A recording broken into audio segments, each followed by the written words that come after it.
ever. That's putting it lightly. Yeah, no doubt, eh? And we are recording. We are live, ladies and gentlemen. Um, I'm not going to do any music. I'm not going to do any gimmicks. I was just playing with it anyways before, because I wanted to try to understand the software that I use is EVMux. It's a web-based software that comes from my laptop, and it does a really good job of helping us present a show that looks somewhat reasonable. In the meantime, we'd just like to thank everybody for joining us again. This is our 31st episode. We're not filming live. This episode will be released in the next few days. We have a new episode coming out tomorrow, episode 30. This would be episode 31. Wow. But in the meantime, Johnny, Yes, sir. um, how are things in Vancouver? How are you doing? You're smiling. You've got your favorite toucan. I Things look do. good. Hey. Yeah. Well, I've basically been spending the better part of the last week cleaning my apartment. I have some issues with the building management, and they're 100% right. So it's a bit of a kick in the can for me. I had a Yeah. very nice meeting with the manager yesterday, and she told me that it wasn't just me; it was a lot of tenants who were being told to, neaten up a little bit so the building doesn't get closed down by the health department, for example. So, Hold that thought for a sec. I got to get my glasses. I can't even see you. okay, yeah, I was wondering about that. It's Yeah, like I'm looking at Superman instead I of know. Clark It's Kent. give me a sec. I don't even know where they are. You've revealed your secret identity to the world. They're a pain in the arse to maintain anyway. Yeah, so Na, na, na, na. that was your into that was a possibility for you to do a little song or a pun or something, and Yeah, you well, probably did nothing. I was trying to remember the theme from Jeopardy, but I don't want to get harassed for copyright infringement. Yeah, I don't So, know. so So March 24th is my deadline. They're going to inspect the apartment again. Fingers crossed. And worst comes to worst, I'll just have to live somewhere else. I mean, it's fine. Look, life. It was one of life's little hiccups. I'll look at it that way. What's new with you? no, what they're trying to do, Johnny, is get rid of you and others so they can raise the rent to market. That's probably true too. It Yeah, I is guess true. we'll see. Trust Yeah, me. I guess we'll Trust me. see. And Yeah. you're vulnerable, and they'll take advantage of you. That's how it works. Okay. Okay. But Thanks for that. on the Well, lighter next week side, we'll in Kelowna, I just got back to my open house at my relatively new listing of a couple of weeks, 2.5 weeks, I guess. It's Silver Star Mountain Resort, and I just did an open house on Saturday and Sunday, and that's why we're starting a little bit later than normal. Of course, people wouldn't notice, but I let Johnny wait an extra 40, 45 minutes. And on the know. positive side, this is part of my third iteration, which I'm working on, is all real estate with Paul, Bale, and Guest, because I'm a professional realtor, landlord, and investor. And I just found out that we have a an offer coming in the next hour and a bit. So I figured, well, let's just do this show, and then maybe we can all celebrate in the Yeah, next sure. episode if the offer's accepted and subjects are removed, and I've got a good feeling about it. Always But in be the closing. Yeah, no doubt, no doubt. But let's not bore people to death. Not everyone's interested in real estate, although a lot of people are. Um, Today's episode, we want to talk about the very best movie franchises of all time. Our favorites and the best, and a Well, combination of both. And it's really quite an interesting topic because everybody loves a good franchise. And a lot of people, when you talk about movie franchises, they think, well, the first movie, let's see how the first movie does before we even talk about the second and third. And then there's the really, really good films, the big budget ones, kind of like the last episode that is going to be up tomorrow, by the way. Spectacular blockbuster movies, which will be cool. the one that's coming up tomorrow. These Yeah. are not necessarily that. These are more sort of franchise based. Mm. So Johnny and I are just going to go through our favorite franchise-based movies, and I know Johnny is going to have quite a few the same ones that I do. So I'm going to There may allow be some him to start overlap. off. Let me just start off. It is the very best movie franchises of all time, in our opinion, of course. Yes. And Our unhumble opinion. yeah, and this is episode 31. So thank you for joining us. And Johnny, who would you Okay. like to start off with? I believe I started episode 30, which is not out till tomorrow. But Johnny, who would you like to start off with? Okay, sure. Well, thank you for that, Pauly. You're Well, I'm going welcome. to start with the most obvious one, the MCU, the Marvel Cinematic Universe, which started in 2008 with Iron Man. starring Robert Downey Jr. as a billionaire industrialist, genius scientist, playboy, philanthropist, Tony Stark. Following his escape from captivity by a terrorist group, the world famous industrialist and master engineer, Tony Stark, builds a mechanized suit of armor and becomes a superhero, Iron Man.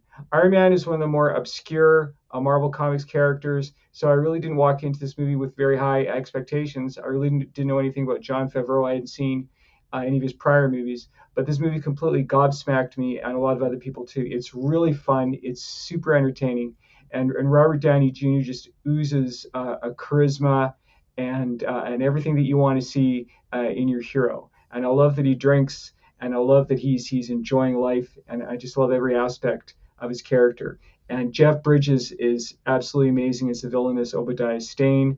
And we also have a Gwyneth Paltrow, and John Favreau plays his chauffeur, So Happy Hogan. sorry, Johnny, just to interject because I don't want to lead our viewing audience astray.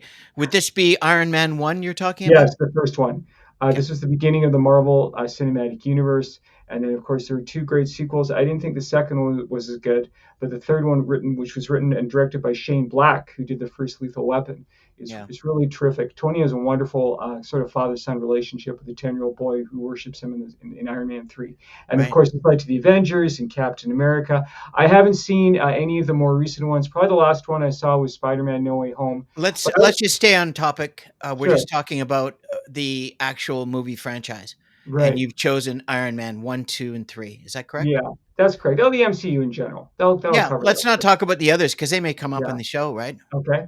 Well, over to you then. Oh, I think excellent choice. I have not seen 2 or 3. I had a Mm. hard time getting through 1 because of just I don't know why. It's just not been my cup of tea That's for okay. some weird reason. And I've met him.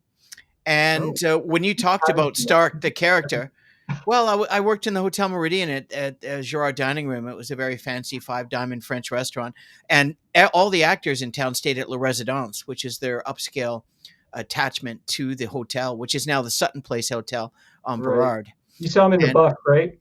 I'm sorry. You saw him in the buff, right? Well, When he answered the door. Eddie Romagnoli did, and Ed said he wasn't in the buff. He had like bottom pajamas or underwear or something, and he was wearing a robe that Yeah. was falling off him. But anyways, one's memories is not exactly what we see. But when you mentioned Tony Stark, it sounds like you were just talking about Robert Downey Jr. Yeah. Like it wasn't a stretch for him at all because No. that's who he is, Yeah. and or and also who he was in Right. some A areas. multimillionaire party animal. Yeah, who loved to party and Yeah. was into all kinds of mischief. That movie probably saved his life because his career Well, was really going what downhill with the whatever crime. saved his life, he's doing the right thing, and he's exactly who Tony Stark is right now, living it and sober. So, Yeah. and he's happy, and he looks Good good, for him. He and he's does. a very talented actor, He is. and He's I inherently likable. very much so, and I was very interested in this whole concept of a franchise. The best franchise movies. I'm going to go. I have to go with a couple too because I'm not sure if I'm ever going to be able to get the ones that I want to talk about. And by the way, Iron Man was on my list, Mm. but I left it at the end of my list because I've only seen one of the three. So really, who am I to talk about it? But I'm looking forward to. I'm not going to say my next one. I'm going to leave that for you because I know you're going to go for that. And you're probably going to go for this one, and you might actually go for this one as well. Uh, Nobody will probably mention this one, and you certainly would remember this one. So I'm just trying to find something that you won't bring up, Oh and my that's going to be goodness. very challenging because these are all totally you. I've got a couple of left fielders that I think will surprise you. Yeah, I'm just going to go with probably one of my favorites, and I would have to say the Ian Fleming's James Bond. For me, captured my imagination. I saw the first James Bond, not the very first one, which is 1962, Doctor No, I believe. I Yeah. saw that when I was old enough because I wasn't born in '62. I was born in '65, but I saw my first James Bond film, I believe, '69. I was 4 years old, 4 or 5. It was on TV, and I absolutely was. It captured my imagination as a young man, as a teenager, as a young adult. I absolutely love it. I've read all of the books. I've Oh, seen every single James Bond, including all the esoteric picks, and even the original one, the with David Niven, who was right. completely miscast in my opinion. And but that was a satire, it was a spoof. Yeah, But James Bond is just, it stays with me. It allows yeah. me to be reminds me of when I was 4 or 5 years old and watching this eloquent, savvy, well dressed, sophisticated, global, worldly guy that just had everything. Who's And ruthless? And talk yeah, about a franchise with legs. I oh, mean, every whew, generation loves James Bond, right? That's that a legacy. exactly it, exactly it, exactly. So, I mean, I and talked to a lot of young people. They know who Ian Fleming is, which yeah. amazes me. Well, it's really interesting because Ian Fleming was actually one of the original. We talk about that Ben McIntyre book about the Mhm. original The SAS. rogue heroes. Exactly. Well, Yeah, that's Ian Fleming was actually part of the M16 in the early part of his career before yeah. so he actually lived You live what that he was life. writing about, but Yeah, he was really writing about, like you write about your character that you yeah. love to write about, is really a reflection of yourself. Ian Right. Fleming was writing about himself at the Yeah. end of the day. But His, anyways, that's his real James life, Bond. his real life spy adventures probably Yeah. were a little more mundane than what we saw Well, in the movies. who knows? Imagine anyway. We don't He know. ha- I he don't know has he has written a couple of biographies and talked about that in detail. So it'd be worth a good read for sure. for sure. Okay. Great choice. I'm going to go with The Thank you. Expendables, 2010, Wow. written and directed by Sylvester Stallone. Spawned three sequels: Expendables 2, Expendables 3, and Expendables 4, which I heard was not very good. I didn't see it. I happen to think that Expendables 2 was Jean Claude Van Damme, who plays the aptly named Jean Villain. Talk about an on the nose.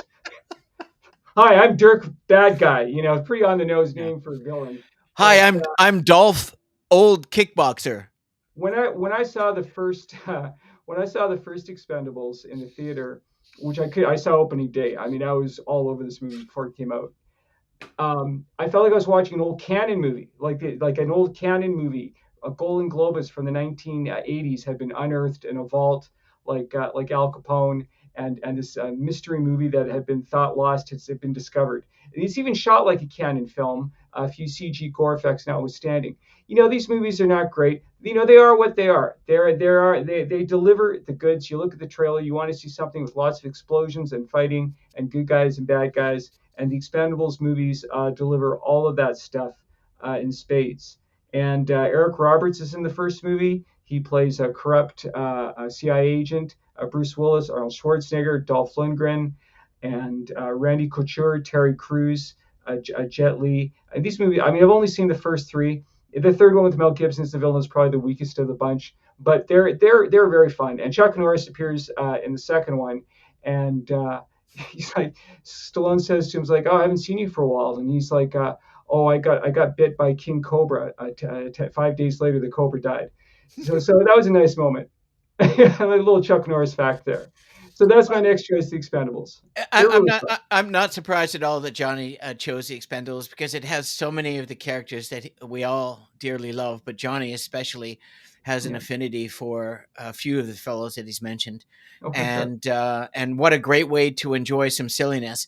I think Yeah. they're up to Expendables 11 now. I There, haven't there seen it. was there was a fourth one, but it kind of withered on the vine. I think it's Yeah, like I watched the first one reluctantly because it was yeah, on Netflix, I think, or one of the streaming, and it was a good way to kill yeah. 90 minutes. I also felt that Stallone and Jason Statham had a nice bromance in that Yeah, movie. They yeah. really got a sense that these guys have been working together, that they've been fighting together, they've been through Well, thick and thin they together. hang out And offset yeah, and they have a they're glass of friendly. wine, smoke a Yeah, cigar.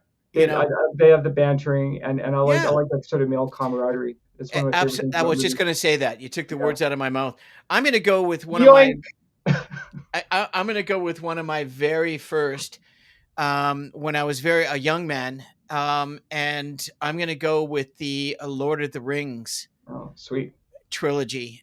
You know how much I love that. Oh, same I've here. read I read all of the books, and they were meaty books for I was like what I think I started reading those when I was like 9. Yeah, same here. When I was cleaning my apartment yesterday, I actually found I was going to bring it today, but I forgot. I have a copy of Fellowship of the Ring, and I started reading it, and I intend to read that trilogy again. It's just so compulsive, it's It's it compulsively good. it's it is just something you can read time and time Yeah, again. yeah, It's just hope eternal. It's yeah. incredible. And Wonderful. the first one blew my mind. The first book blew my mind. I was like, it took me to a fantasy world and galaxy And so far, much far, detail.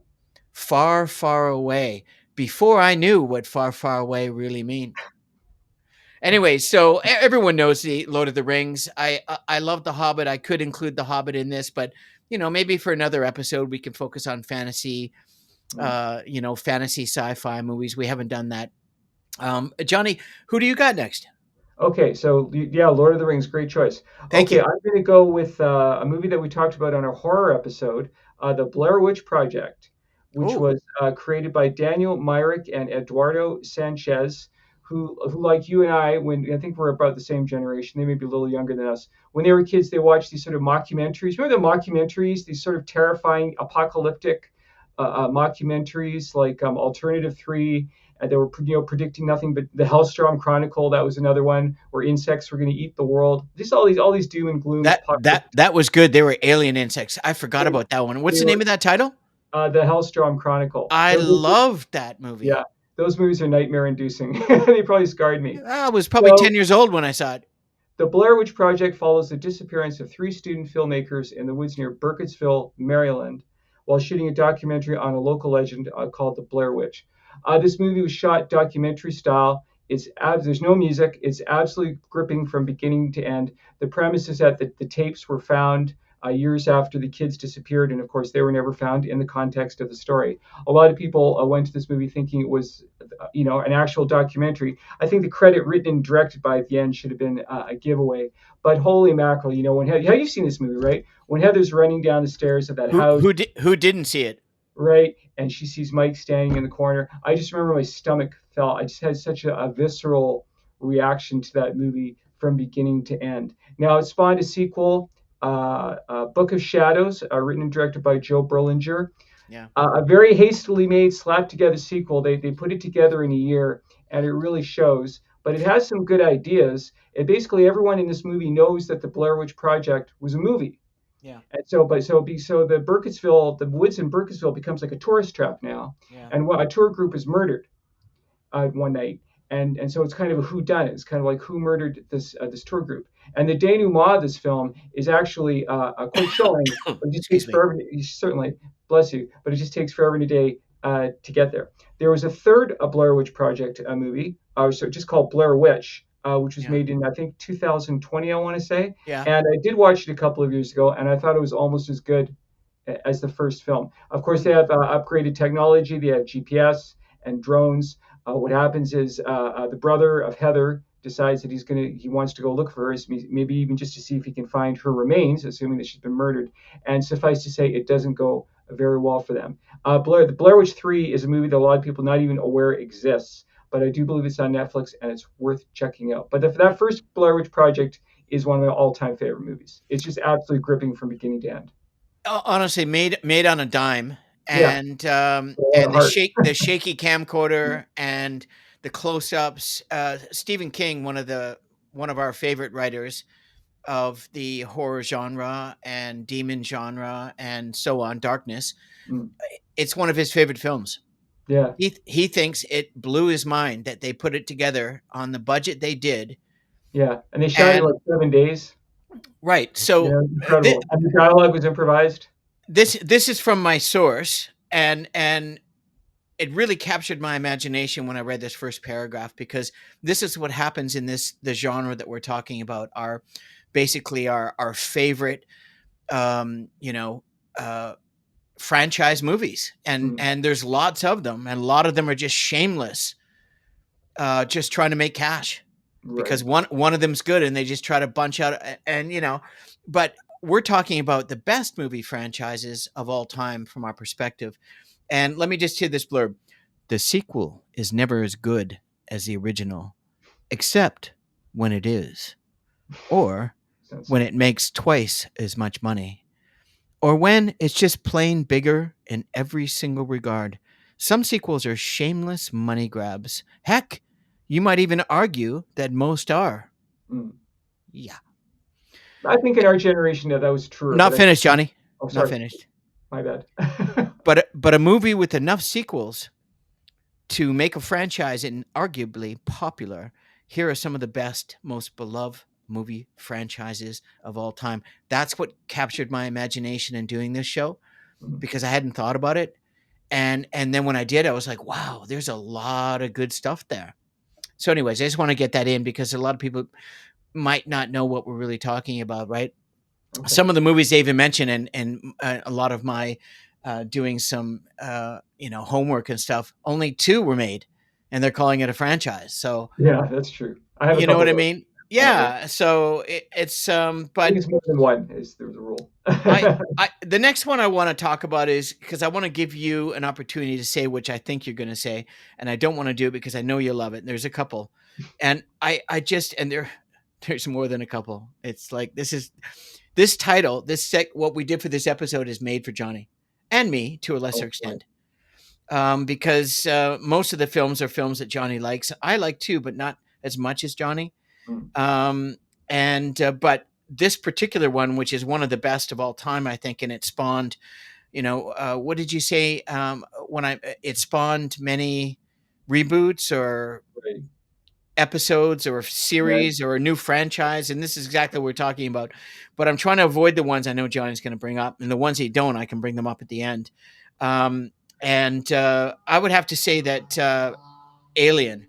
Oh, cool. Yeah. Alien, honest to God, I saw it in the Stanley Theater in, God, when was it brought out? 1980, 79, I want to say. 1980. 1978, 78, 79.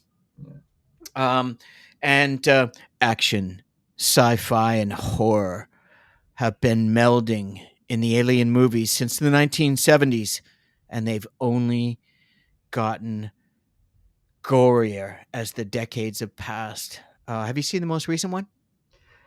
No, when I see, Oh, let me finish.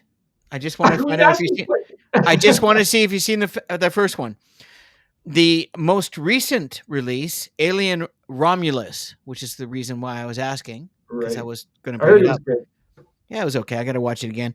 Takes place between the events of Alien and Aliens, which Oh, is really? very That's interesting. interesting That is. and widely considered to be the two best movies of the franchise. That is Oh, for Alien sure. and then Yeah, Aliens 1 and that's a 2. no that's a no-brainer. Well, I mean, yeah, they were incredible. Like Yeah, Aliens was mind blowing, but or Alien was mind blowing, but yeah. Aliens was surprisingly unbelievable Yeah, it that took it they to a whole took it. other level, Oh, it was just and right? established this Yeah. franchise. And the extended version is even better because And like, you discover that Ripley had a daughter that grew old on Earth while she was out in space. so they haven't had all the hits, but horror fans will be redeeming qualities in all of them. Yeah, most of them. Actually, all of them. I've seen number three, Aliens 3 again, and it's actually not too bad. It's just a different Okay. vibe. Yeah. But they're all very good. They're great. And, you know, at the end of the day, I was in the Stanley Theater with my mom's boyfriend at the time. Really nice chap named Denny. And he bought popcorn, and I was like halfway through the movie, I hadn't even touched my popcorn hardly at all. It was gripping. I watched And that first movie through my eyes. oh, well, I I did could too at watch the times. alien popping out of John Hurt's chest. I I have to couldn't look admit I past did the same. it. I did the same. And then when I saw Aliens, that just blew me away. And Yeah, Sigourney Weaver and Cameron's involved, and then you've got two of our favorite directors, James Cameron and of course I'll let you say the Ridley legend Scott. him, of Yeah, course, the legend. yeah, And then of course Aliens 3 was a different take. It was quite good. I had to see it again. And initially I didn't like it because I was expecting more of the first and second part. But yeah. we could talk about all of them. But Alien Romulus, I think I'm going to watch that tonight actually. Just and I've already looked at it twice. I saw Prometheus, which is Oh, sort of borderline. I love Yeah, that. yeah, it was I good. I, I love all of them. I Yeah, love the whole concept. And anyways, that's mine. What do you got, Johnny? awesome. Okay, I'm gonna go with. Let's see what we have on the phone here. I'm gonna go with The Naked Gun, which started off as a six episode TV series starring a That's Canadian yeah. Leslie Nielsen. as police detective Frank Drebin, who has a Yeah. lot of heart, despite having many innocent but extremely comical mishaps. And the Like TV series, flatulating copiously all day long. it spawned two sequels: Naked Gun 2.5, The Smell of Fear; Naked Gun 33 and a third, The Final Insult. And apparently they're remaking this with Liam Neeson, which should be interesting. There'll be a different kind of character for Liam Neeson to play. I think it Yeah. could work really well because Leslie Nielsen was known as a dramatic actor before he, made that switch to comedy after Airplane, which is also on the list. Look, these movies are really hilarious. They just go for broke in these movies. They don't pull any punches. Anything goes. It's unfortunate that one of the actors is a convicted murderer, but he's no longer with us, which is probably a good thing.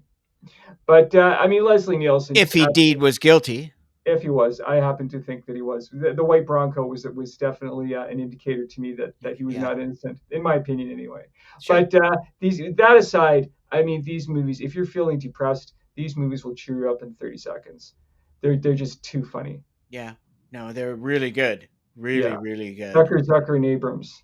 Yeah. Well, yeah, I'm not a big fan. I watched a lot of their stuff only because they were so prolific and Hmm. they owned Hollywood at a certain period of time, especially for the type of films that they were doing. But very nice. Very Yeah, nice.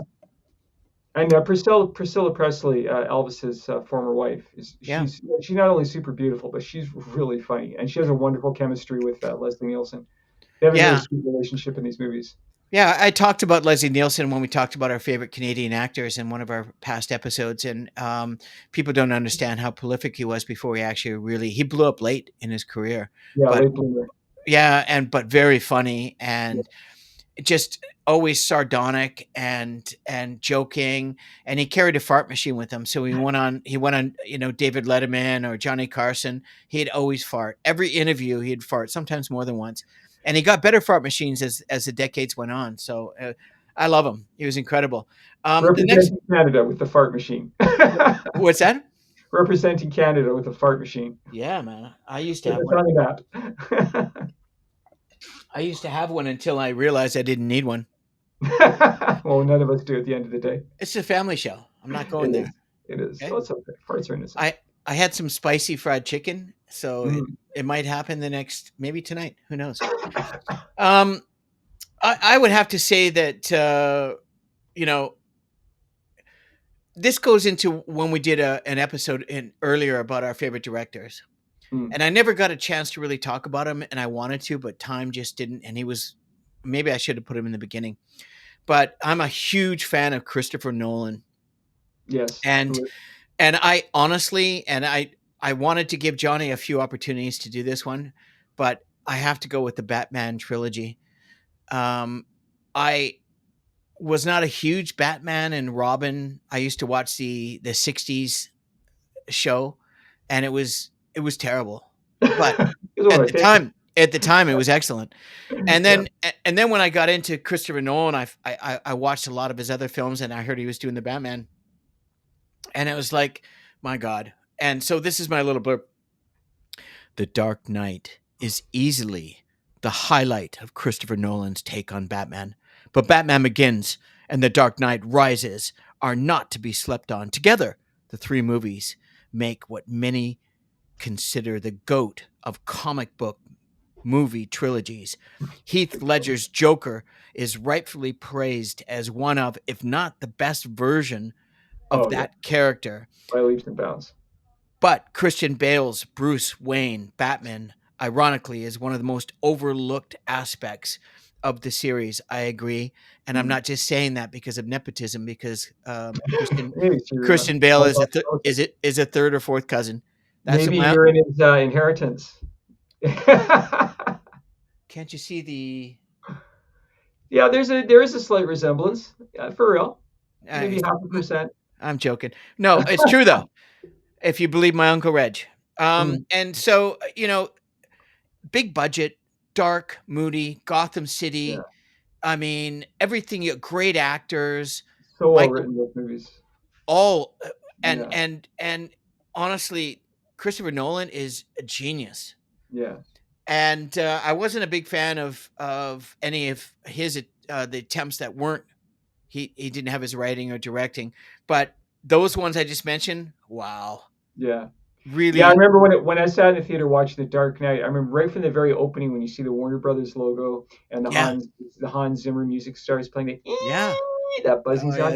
I it's felt so like awesome. I was being sucked into a vice, and you just feel like you're being squeezed and squeezed and squeezed, but in a good way because it's just so intense. Yeah, Yeah, it's absolutely amazing. nice. Okay, okay, I'm gonna go with this one. May surprise you. We'll see.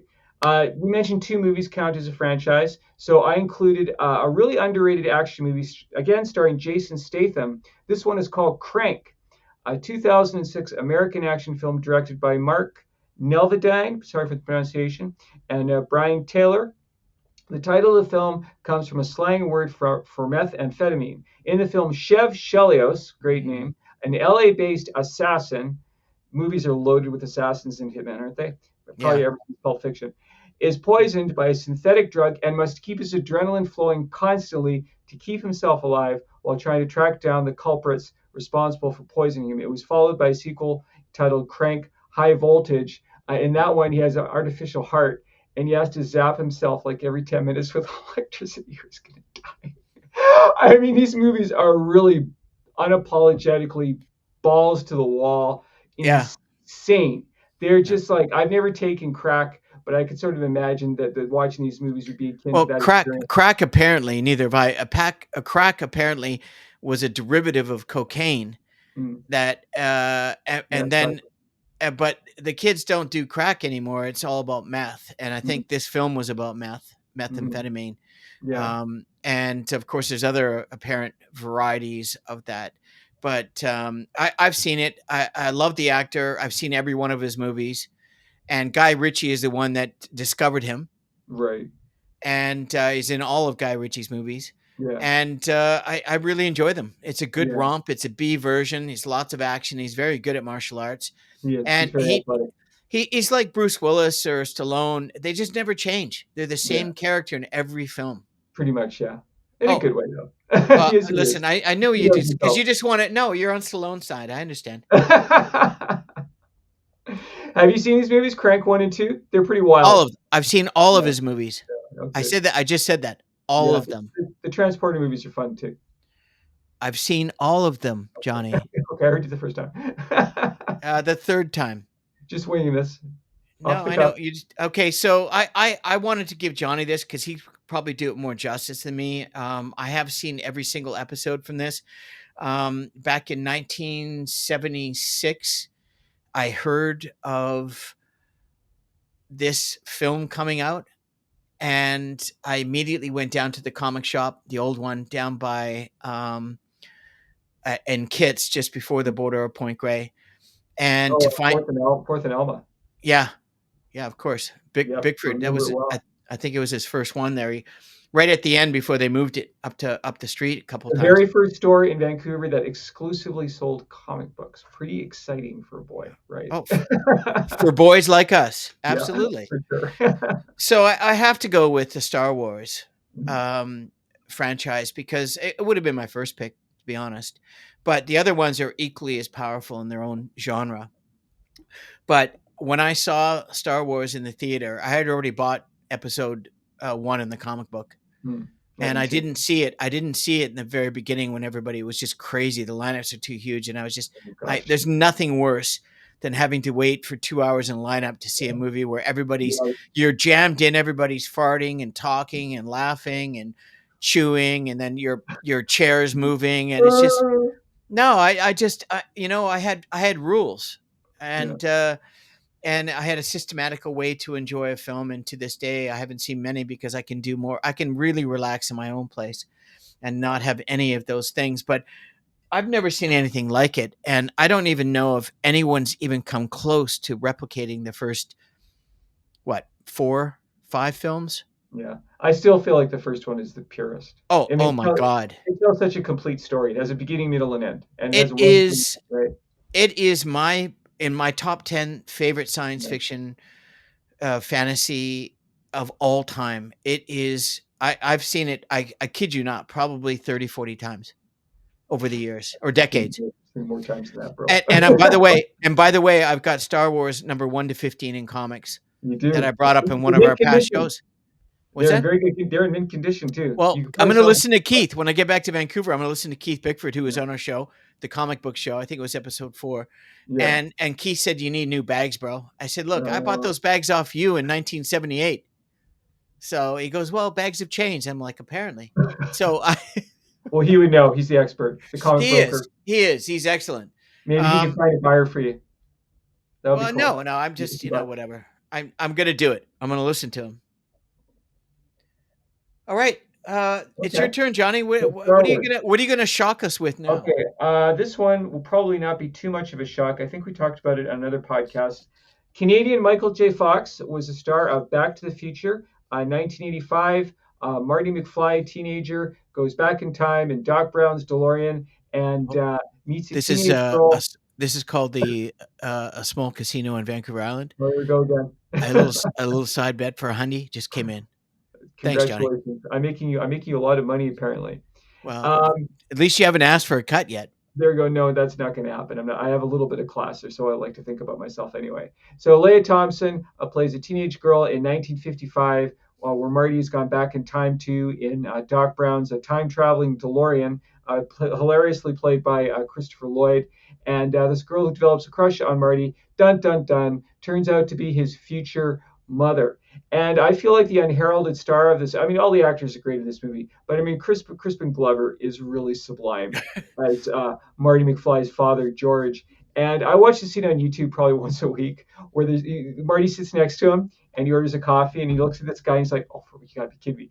That's my dad." And just the way that Robert Zemeckis positioned the camera, where you see Crispin Glover's face and then you see Michael J. Fox's face just slowly inching into the camera as he realizes that. I mean, how wild would this be to see like a teenage version of your dad? It's so funny, it's so charming, and it's so beautiful, and it ultimately has a very uplifting message. There were two sequels. The second one was good, set in the future, but really not a lot of laughs. The third one, they went back to the old west. There was an animated series, a comic book, and on and on. I'm very glad that they never made a fourth one It because was these three, another example of a shameless grift on the cash, and yeah, when they couldn't absolutely. replicate the first movie. The first movie, they didn't even know it was going to be that successful. It blew No. everyone's And minds. originally, Eric Stoltz was cast as Marty McFly. You can watch those clips on YouTube. But Michael J. Fox, I mean, what a trooper! He actually shot back. We talked about this before, but most of Back to the Future takes place at night. There's a reason for that because Michael J. Fox was shooting Family Ties at the time, which was one of my favorite TV shows back in the day. During the day, I wonder if that's what led, very sadly, to his Parkinson's disease. I wonder if just the immunity system was so weakened that he was going to wind up with something because he probably slept like an hour a night for months and months on end. Yeah, you've actually brought that up before in one of our past Yeah, episodes, and the conspiracy aspect as well. I don't think so, but you never know. yeah, yeah. So I mean, these movies are really fun, and the big train chase at the end at Back to the Future 3 is super exciting. And anyway, that's my next choice. I mean, I could Cool. watch all three of these movies in a heartbeat. Yeah, not a fan. I liked the first one. I tolerated it. It was so popular. I had to go and see it in the movie because I was I'm a film junkie. Right. And like I'm a hoop junkie, like I'm a real estate junkie. What are you saying? You saying I'm a junkie? Anyways, my that's a great one, and it captured the imagination of everybody, and it transcended generations of people. Kids loved it, and it was good, and we love talking about Canadians, and Michael J. Fox is a hero to many, and what he's been dealing with in his life after all of the success. He's still with us, and he's still fighting on, and we wish him nothing but the best. But We good do. choice, good We love choice. Michael J. Fox. We Yeah, love him. who doesn't? So Yeah. the next one I'm going with, I had to give Johnny an opportunity not to say it, so I can feel comfortable saying it because there's quite a few. Is I'm going to go with another James Cameron franchise, the Terminator series. Mm, I absolutely loved it. It has everything that I enjoy: fantasy, futuristic, doomsday, science fiction, violence, great writing, great mm, directing, timeless, even through the decades. They still hold. Although some of the older ones are really definitely dated, but yeah. and I'm not a huge fan of Schwarzenegger, but this is before he learned how to act. And he's actually a pretty good actor. and it was perfectly written for him because Yeah. he's exactly that cyborg. He was Mm. just a machine, you know. He was like a clone machine. It was the Terminator series gave us two action icons, Arnold Schwarzenegger and Linda Hamilton. As a titular character, Arnold relied on his considerable screen presence to portray a killer robot who developed some humanity, surprisingly enough. On the more underrated side, you have the incomparable badass that's Linda Hamilton as Sarah Connor, the mother of, her son who ends up carrying the franchise Right. on. He saves the um, world. John Connor.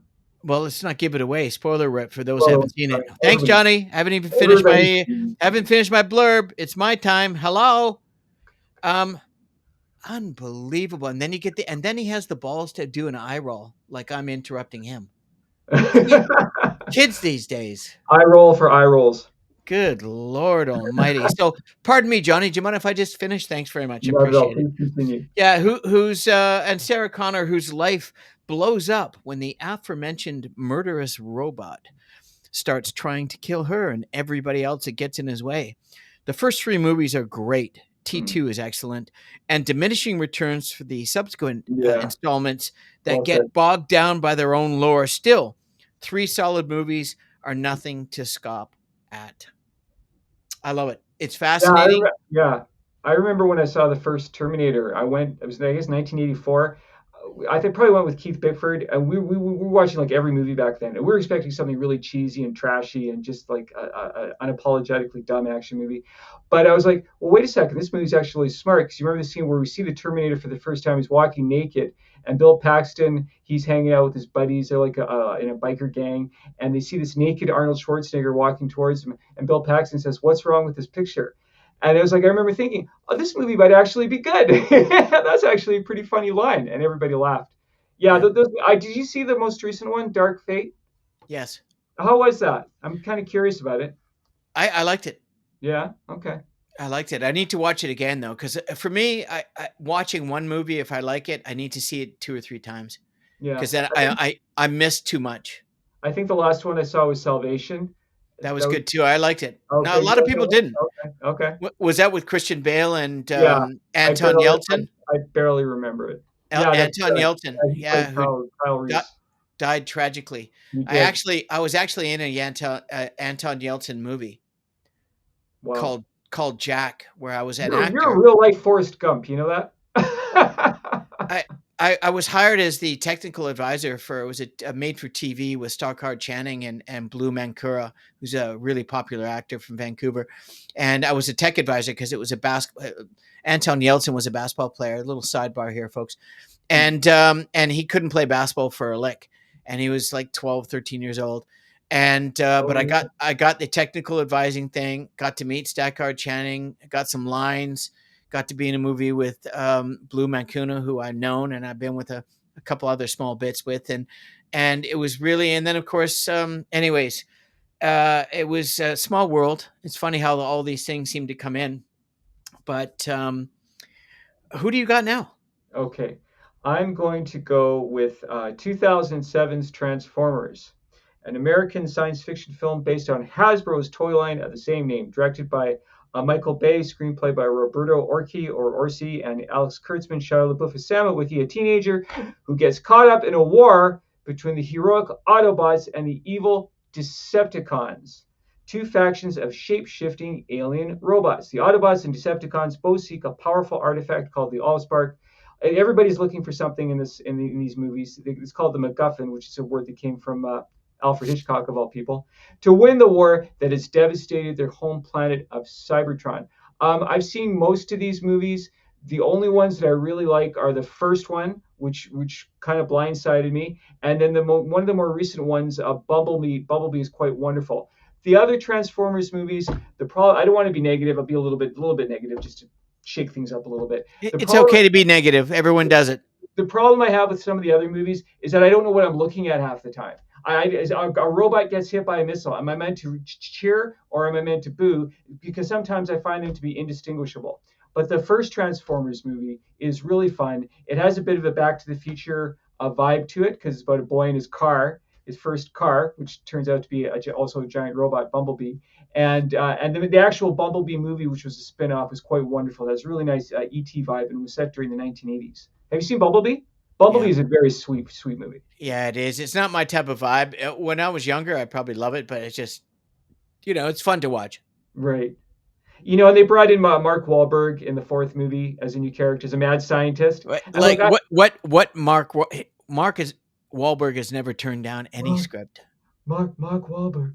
I'm Mark Wahlberg. I grew up in Boston. Anyway, look, I'm a fan, but You got to do the Boston accent, bro. I was just thinking watching that movie. This should have been Tim Conway, or this should have been like a Don Knotts. They should have cast like the Yeah. modern thing, right? But this super buff guy is a mad scientist. I mean, I don't want to stereotype, but it just didn't really work for me. But anyway, all of these movies are really fun, but the first one especially and Bumblebee are definitely worth checking out. Yeah, I've seen Bumblebee and I saw the first one. I don't know if I even finished watching it, but if you're adjusted or you're with a nephew or niece and you're at a kid's birthday party and you had to watch it, it's a nice romp. Oh, kids Uh, are all over these movies. You just yeah, watch. and the CGI is Yeah, is ridiculous, but yeah. it's ridiculous so much that I just. Anyways, the next one I'm going to talk about, I haven't actually seen either one, so I don't normally do this, but only because I really want to watch both of them, and now I'm able to because I haven't had cable in 21 years, and I don't go to movie theaters anymore, and certainly very much. The last movie I think I went was with you. Mm. Rise of Uh, Skywalker. which one? It was Rogue, wasn't it? The Rogue. Yeah, Rise of Skywalker was the movie coming Yeah, out. Yeah, yeah, Star which Wars which which was 99. quite good, I thought it was and terrific. Nobody else yeah, did that. We're the only ones who like that movie, apparently. yeah, and everybody else knew and because and no, J.J. Abrams likes it. Well, he directed it, so that's why. yeah, and then Johnny and I discovered tequila and pool at the same time, right across the street after the film, and Yeah, that that's was where a fun night. everything. We should do that again soon. Oh, we should. Well, I mean, Mm. you're look. We haven't done my 60th, so I'm Yeah. just waiting for the right time, right? And so I'm Yeah. gonna hold you to it. Okay. You can hold Well. me to your 60th. I'm gonna go with the Black Panther Oh, series sweet. and the franchise, and I haven't seen either one of them, but I actually do have um, the original DC comic Black Panther. I have 1 to 10 Wow. in my minuscule comic books Black of Black the. Panther. Black Panther's a Marvel character. Oh no, pardon me. I'm talking about the Black Lightning. Is what I Oh, Black meant. Lightning. Oh, okay. But this is big budget, and I saw the trailers from that, and I was like, my God, this looks incredible. And I have not seen it. And then of course they came out with the second one. The Black Panther movies are only two films within a larger franchise, but you can still watch them alone and should. Both tell a complete story of heroism, grief, family legacy, and only MCU movies that have won major awards. The second movie was retooled as a continuation of the Wakanda story, which I that looks fantastic. I want to see that as well. Hmm. But I've got to see the first one, and a tribute to the late great Chadwick Boseman, who was taken from us far too young. Very, very sad. Very talented. After his death, with the heroic mantle passing to Letitia Wright's Shuri, Wakanda Forever was a fitting movie conclusion that stood out in an increasingly bloated Marvel Comics universe, Yeah, they do MCU. crank them out, don't they? Yeah. Um, I- and I just, it's one of those, I put it in my back pocket. I'm just waiting for the right opportunity when I'm always complaining, oh, there's nothing left. And all the social, and they're raising their rates and I can't watch anything. Dude, there are 100 movies I could watch. Yeah. You know what I So discovered the other day going home from work? There actually is an IMAX theater in downtown Vancouver. I didn't realize this. Scotiabank Theater has an IMAX theater. yeah, So well, I'm there excited used to about be one at that. the Five Sales, down That's by the Five right. Sales. Yes, I remember seeing Top Gun and IMAX back in the day. Okay, very good. My next choice is Zatoichi, which you talked about on another podcast, but the character actually goes way back farther than the movie that you talked about on our martial arts episode. Mhm. Zatoichi is a fictional character created by Japanese novelist Ken Shimozawa. He is an itinerant blind masseur and swordsman who travels around like Kane from the old Kung Fu TV series from the 1970s, which probably was inspired by Zatoichi, and rights wrongs, fights corruption, is absolutely incorruptible. He's blind, but he's the all-time greatest swordsman.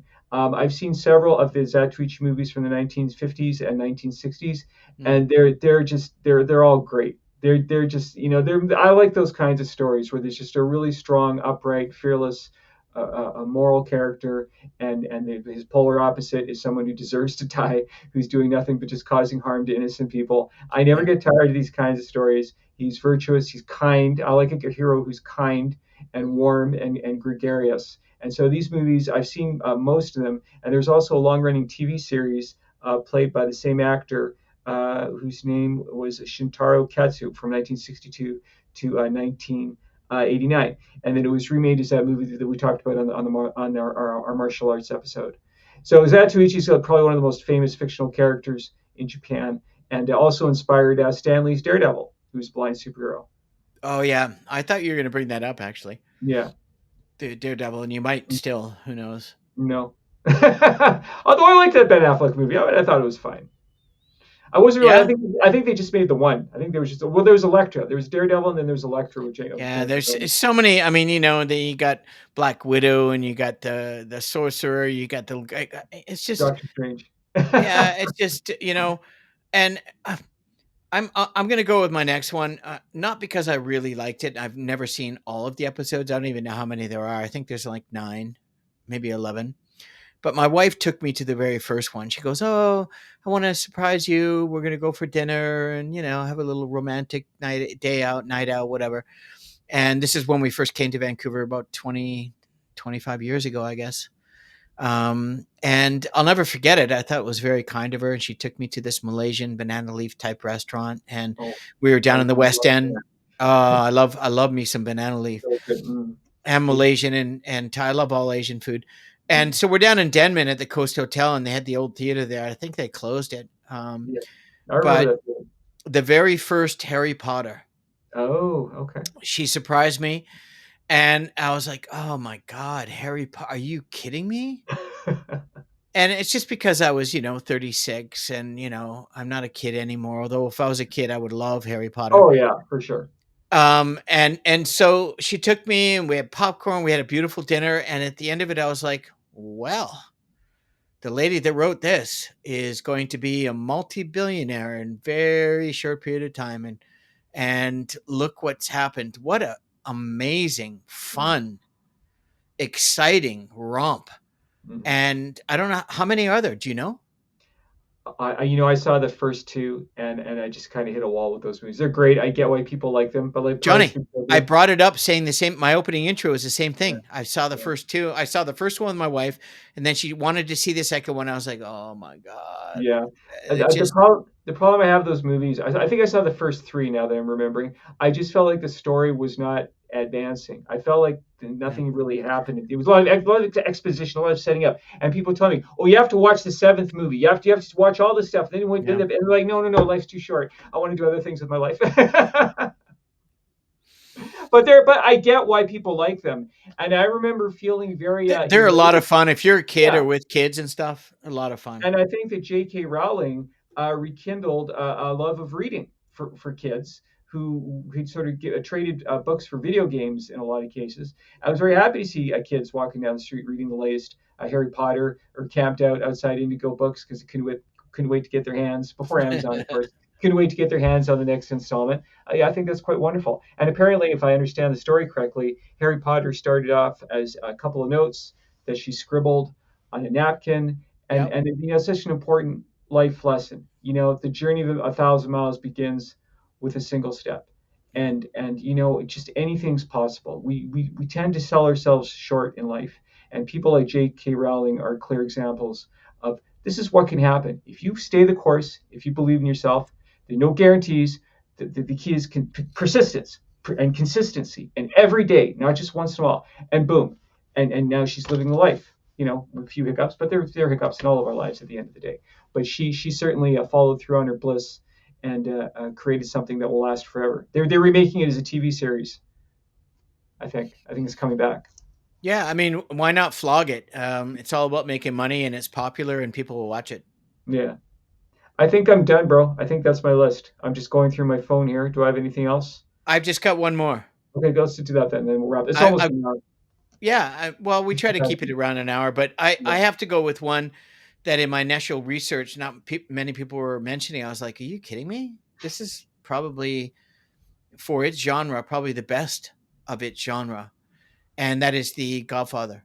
Mm, And I was enthralled. I saw the original Godfather in 1972, and I was 7 years old, and it was 3 hours long, and it was violent, and all the acting, so many incredible actors with Brando, one of my favorites, and James Caan, who I met, and we played basketball together one day, wow. and Al Pacino, and I mean, it just goes on. If you look at how there's so many, it blew my mind. I was like, wow, all my Italian friends are gangsters. I All in was, the movies. I'm just, but I was a kid. I didn't know anything I'm else, sure right? most Italians are not gangsters. But Francis Ford Coppola, when we talked about our directors video that we did, we mentioned, we talk about him often. I love him. He's done a couple of dogs, but for the most part, he's got some of the best films in the history of cinema. Oh yeah. And Godfather 1 was unbelievable, rare enough for the trilogy, and I think we briefly touched on it at the beginning of the episode. Was it's rare, whether it's 2 episodes or 8 episodes, that the second film Mm, is as good as the first, if yeah. not better. Yeah. And Godfather 2 was unbelievable. If Godfather 1 was incredible, you thought there's no way they can replicate that because everybody's whacked Yeah. in the first one, except for Pacino, who carries on, and you know it's incredible. And then Godfather 3 actually stands the test of time as well. It's Okay. really, really good. If you It's haven't seen them recently and you got a weekend to kill, watch all three of them It's in it's too succession. it's too bad. The third movie, I'm not really a huge fan of. I do think it has some nice moments, but it's too bad that Francis Ford Coppola wasn't able to get Robert Duvall back as Tom Hagen, because that was the original story of Yeah, Godfather 3. I actually read an alternate outline that was written by Mario Puzo, who wrote the yeah, first book, was yeah, that Tom Hagen was going to splinter off from the Corleones and start his own family, the Hagen family, and it yeah, was the war between the Hagens and the yeah, Corleones. Like that would have been amazing if you'd seen the yeah, first two movies. But he yeah. didn't want. It's too bad they could have recast it with Ed Harris. They could have recast the character for. No, it wouldn't be the same. Duvall Yeah, is Duvall. There's only that's one fair Robert enough. Duvall, one of my favorite Yeah, actors of all time. And by the way, that he was there was actually he felt underappreciated, yeah, that's right. I saw and the his interview when he was doing character that. was unwritten. It wasn't as written, and it should have been more. And he was a prideful guy and a great actor, and he Yeah, he backed out. He wanted more money, and they just he said, did. "Thanks, but no thanks. We can The we guy can get you." watched. Remember that show Later with Bob Costas? I used to watch that show, Yes, yes, I and did. Bob Costas was interviewing him, and he's like, "Well, if Pacino's getting this much, and Diane Keaton's getting this much, Yeah, and I'm getting this much, that's not right." And he was yeah. not wrong. Good for No, him. but his character was really refreshing because Yeah, he was the only non-Italian yeah. and a lawyer, and a great actor, and his character was, I mean, he's fantastic. But that's everything we got, Johnny. That was really good and refreshing. We And can actually, John Cazale as Fredo, very tragic yeah, yeah, character. who passed just shortly thereafter. I believe heroin was his high of choice. Oh, really? That's very sad. It is. He was married to Meryl Streep, Lucky Man.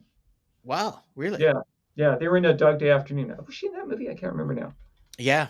Yeah, I saw that. That was good. I actually brought that up in one of our 70s spy sort of uh episodes that we did. We've been Right. flirting around a lot Yeah. of different genres, but everybody, thank you very much for joining us. Thank you. This is the Canadian Bro Show. This is our first iteration. The co-host with almost the most is John Leister, my old friend of over 50 years. And this is our 31st episode. Episode 30 is coming out tomorrow, and episode 31st will be coming out several days after the fact. We have busy days and schedules, and we can only get the Vancouver Library at one time a week, and we're glad to have it because Johnny's got a nice little studio. He's actually got one of the bigger ones there. which the people that were filming before you had a ton of. Yeah, I know. They're giving you the thing. Um, so, on behalf of the Canadian Bro Show, all things Canadian with Pauly and Johnny, we also have the second iteration, which we've just put out today, episode 16 of all things basketball with Pauly and from the Hoop Junkies, Pauly and Johnny, or Rowley. And we need to go because Johnny's going to get removed forcibly from the library. Well, next time, In yeah. the meantime, please subscribe, like, share, comment, and we're really happy that you're watching our shows and hope you come back and Please love continue us. more. We need your love. Take care, everyone. Did you bring a book? I'm reading this book. Yeah, Uh, we don't have time, Johnny. the You're Vince gonna get Flynn book. kicked out. Look, And Johnny's been forcibly removed from the library numerous times. The security's outdoor. They're gonna get rid of him. We'll catch up in the next episode. In the meantime, thanks for joining us. Peace, love, and happiness. Be kind out there, everyone. Friends for life. I have a pun. I have a pun. I have Yeah, a pun. you